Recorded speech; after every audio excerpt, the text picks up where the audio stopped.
There's not much left of this computer, guys. The only two things I have left remaining to open are the H100i, which is the CPU cooler, and Windows 8.1. Obviously, we're going to open the CPU cooler first. I'm not going to install Windows without cooling the CPU, because I have actually seen what happens when you do that. The CPU goes flying out of the computer if you don't have the motherboard that will automatically shut off. In all likelihood, I have a motherboard that will automatically turn off the computer when the CPU gets boiling hot, so it won't actually shoot out of my computer, but it theoretically could. So let's go ahead and open up the H100i CPU cooler.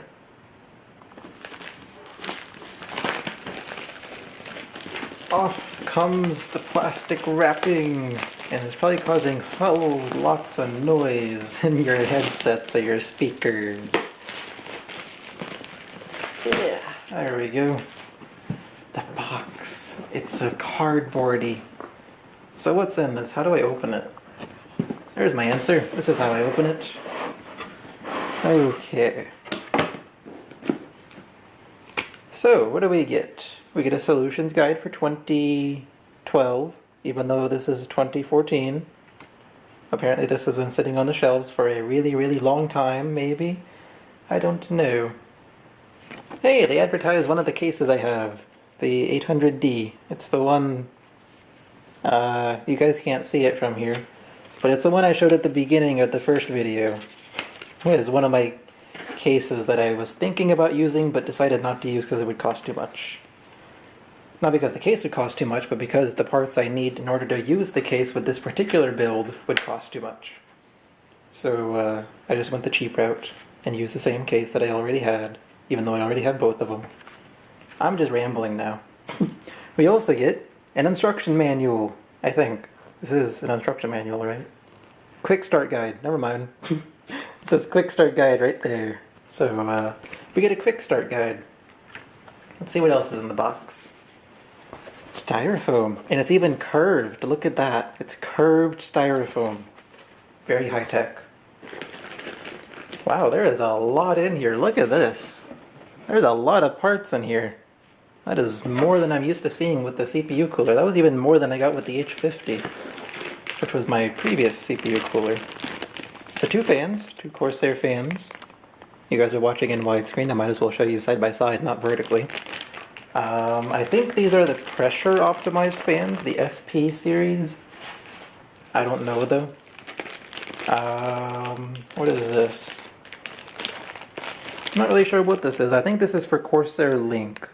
So that you can plug the CPU cooler into something on your motherboard, and then there's Corsair software that is able to read how your CPU cooler is doing, like how fast the pump is spinning and all that. Here we have some mounting hardware for some socket. I believe that's the Intel sockets based on the design.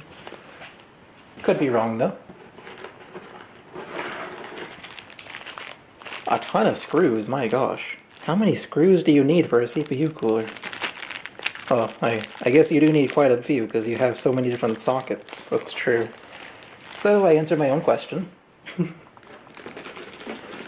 What else do we have in here?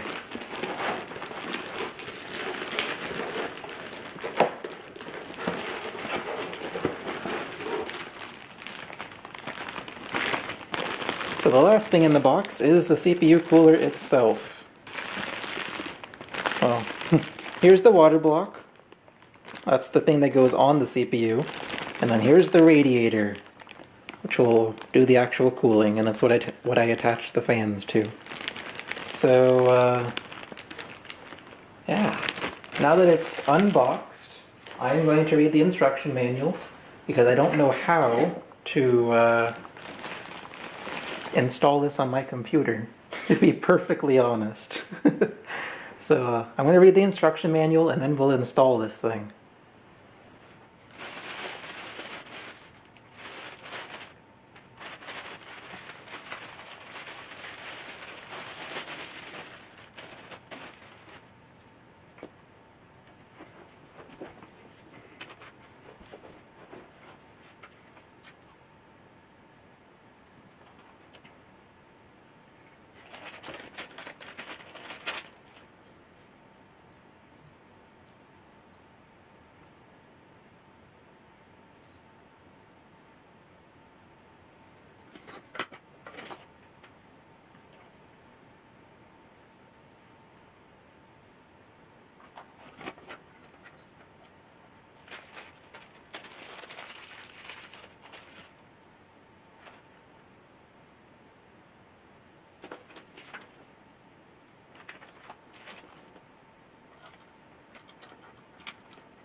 Le CPU cooler is installed.